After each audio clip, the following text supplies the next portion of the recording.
ബഹുമാനപ്പെട്ട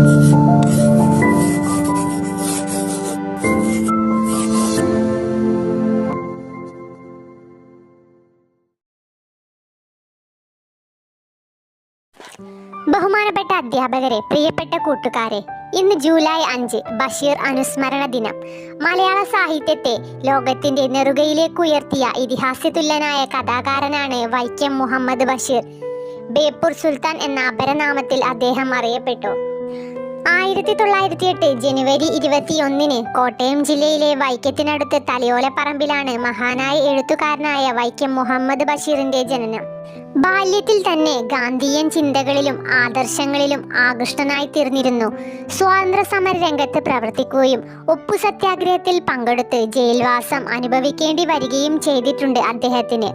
ഇന്ത്യയുടെ നാനാഭാഗങ്ങളിൽ സഞ്ചരിച്ച് ഒരു പക്ഷേ അലഞ്ഞു നടന്ന് നേരിട്ട് പഠിച്ച ജീവിതാനുഭവങ്ങൾ ബഷീറിന്റെ രചനകൾക്ക് ഏറെ പ്രചോദനമേകിയിട്ടുണ്ട്. സാമാന്യം മലയാള ഭാഷ അറിയാവുന്ന ആർക്കും ബഷീർ സാഹിത്യം വഴങ്ങും. വളരെ കുറച്ച് മാത്രം എഴുതിയിട്ടും ബഷീറിയനിസം അല്ലെങ്കിൽ ബഷീർ സാഹിത്യം എന്നത് മലയാളത്തിലെ ഒരു സാഹിത്യ ശാഖയായി മാറിയത് അദ്ദേഹത്തിന്റെ ജീവിതാനുഭവങ്ങളുടെ കരുത്തുകൊണ്ടായിരുന്നു. ഹാസ്യം കൊണ്ട് അദ്ദേഹം വായനക്കാരെ ചിരിപ്പിക്കുകയും കൂടെ കരയിപ്പിക്കുകയും ചെയ്തിട്ടുണ്ട്.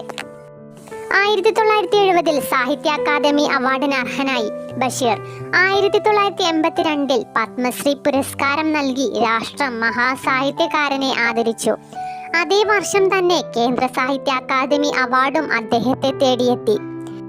ഏതു കാലത്തും ബഷീറിന്റെ കഥയുടെ തട്ട് താണു തന്നിരിക്കും. വ്യാകരണങ്ങളെയും ഭാഷാ നിയമങ്ങളെയും ചുരുട്ടിയെറിഞ്ഞ് ബഷീർ പുതിയൊരു ആഖ്യാന രീതിക്ക് മലയാളത്തിൽ തുടക്കം കുറിച്ചു. കാലമിത്രയും കടന്നുപോയിട്ടും വായനക്കാരന് മടുപ്പുകൂടാതെ വീണ്ടും വായിക്കാൻ കഴിയുന്ന സാഹിത്യ സൃഷ്ടികൾ ബഷീറിൻ്റേത് തന്നെയായിരിക്കും.